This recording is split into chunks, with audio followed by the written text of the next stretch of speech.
Assalomu alaykum, hurmatli televizor ko'rguvchilar. Yaxshimsizlar? Dunyo qurultiyi Tor televiziyasining kunlik xabarlar programmasiga hammanglar xush kelibsizlar. Men İftixar Abdurashid. Bugun chorshanba. Hurmatli ko'ruvchilar, tövəndə diqqətinizlər kunlik xabarlar programmamızning tafsilotida bo'lsin. Tajovuzchi Xitoyning Sharq Turkistondagi irqiy qirg'inchilik jinoyatchilaridan biri Jallod Ma Xingrui oila chirikligi, huquq va pulni jinsiy munosabatga almashtirish bilan shug'ullanganlik sababidan partiyadan qo'g'lab chiqarilib, vazifasidan elib tashlangan. Xitoyning Sharq Turkistondagi irqiy qirg'inchilik jinoyatchilaridan Jallod Ma Xingrui 2025-yili 7-oydan buyon Xitoy siyosiy sahnasidan g'oyib bo'lgan edi. 14-iyul kuni uning Xitoy Kommunist partiyasidan qo'g'lab chiqarilib, vazifasidan elib tashlanganligi Xitoy axborot vositalarida oshkor e'lon qilingan bo'lib, Ma Xingrui, He Weidong va Zhang Youxadan keyingi tutqun qilinib vazifasidan elib tashlangan 20 navbatlik Xitoy siyosiy byurosining 3-a'zosi. Xitoyning Xinhua agentligining 14-iyuldagi xabarda aytilishicha, Xitoy Kommunist partiyasi siyosiy byurosining sobiq a'zosi va atalmish Xinjiang Uyg'ur avtonom rayonining sobiq partiya sekretari tajovuzchi Xitoyning Sharq Turkistonda xalqimizga yurgizilgan irqiy qirg'inchilik jinoyatining javobgoridan biri Jallod Ma Xingruining Xitoy Kommunist partiyasidan qo'g'lanib vazifasidan elib tashlanganligi, uning huquq va pulni jinsiy munosabatga almashtirish bilan shug'ullanganligi, tuqqanlarining uning ta'siridan foydalanib, zo'r miqdorda qonunsiz foyda ilishiga yo'l qo'yganligi va oila chirikligining keng ko'lamda tarqalganligi xabar qilinib, uning qilmishlari intayin ig'ir va nachar ta'sirga ega deb tasvirlangan. Bu Xitoyning Ma Xingruiga qartilgan ayblashlarning tafsilotlarini tunji qatim oshkorlashi.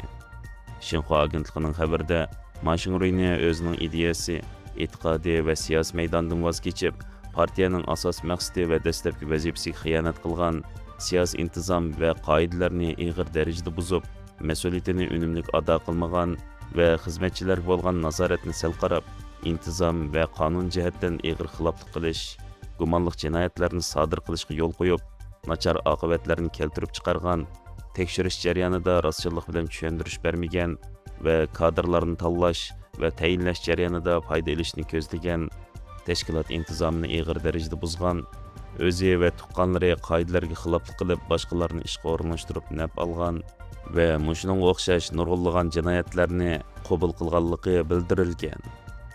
Aviatsiya va texnika sohasidan kelib chiqqan Ma Xingrui 2012-yili Xitoyning 18-navbatlik mamlakatlik qurultiyida markaziy komitetga saylanib, yuqori darajali rahbarlik safiga kirgan. Orqadan sanoat va uchur texnikasi muavin ministri, Shenzhenning partiya sekretari, Guangdongning boshlig'i va atalmish Xinjiang Uyg'ur avtonom rayonining partiya sekretari bo'lgan.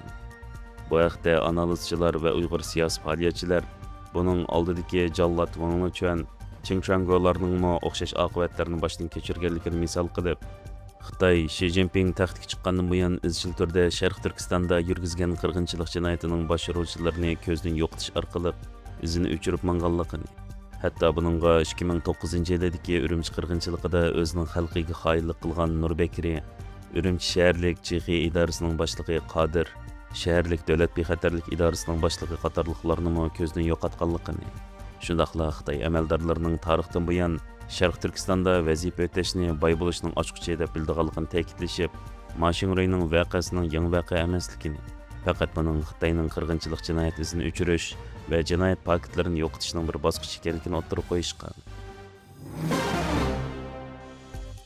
Xitoy ijtimoiy taratqularda tarqalgan bir parcha iqrornoma Sharq Turkistondagi misli ko'rilmagan bostirishni oshkorlab bergan. Yaqinda ijtimoiy taratqularda Sharq Turkistondagi bir Uyg'urning majburiy iqrornomasi tarqalgan bo'lib, mazkur atalmish iqrornoma Sharq Turkistondagi irqiy qirg'inchilik va diniy bostirishning misli ko'rilmagan darajaga yetganligini oshkorlab bergan. Mazkur iqrornomada Abdulla Ahmad Qurbon ismli Uyg'ur o'zining atalmish qonun ong saviyasining tuvanligi sababidan diniy asabiylikning zaharlashiga uchraganligini, bu sababli 9 yillik qamoq jazosiga hukm qilinganligini aytib, Xitoyning nazaridagi qonunga xilof qilish harakatlarini bayon qilgan. Iqrornomada tilga olingan atalmish diniy asabiyliklar bo'lsa, uning 2005-yildan 2013-yilgacha bo'lgan aralıqda juma namoziga borganligi, masjidda tabliğ anglaganligi, soqol qo'yganligi, qo'l ko'tarib duo qilish, ro'za tutish, qisqishdan kiyish, to'y qilganda nikoh qildirish, ayolining yuzini yepish, uzun kiyim kiyishga yo'l qo'yish, mahalladagi nazar chiroqlarga qatnashish, 2012-yili masjid qurilishida haqsiz ishlab berib iyona qilish, masjidga joy namoz ilib kirish, uyda tamoq yeganda dasturxon ishlatish, tamoq yeb bo'lgandan keyin duo qilish, narsa kerak setib olganda halol harom deb ayirish, assalomu alaykum deb salomlashish, farzandiga diniy odat bo'yicha ism qo'yg'izish va 2007-yili ta'til mezgilida qiziga diniy bilim o'rgatish qatorliqlar bo'lib, bular sababli 2017-yili atalmış öktemlik cinayeti bilan qo'lga ilinib 9 yil kesilgan.